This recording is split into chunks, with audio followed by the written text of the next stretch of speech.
पहुंची जा बुलेट पहुंची जा बुलेट पहुंची जा ले चली घुमा दे बुलेट पहुंची जा बुझली हम सब बुझता नहीं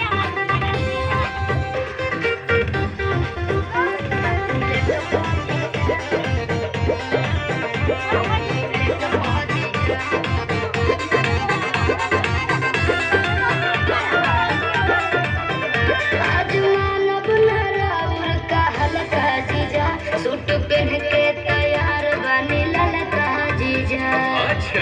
एक बार सुना जौन कहू खाए के साली उ घर ही लिया दे हो तेरी मिट्टी कहा चॉकलेट तू पाकेट खिया दे हो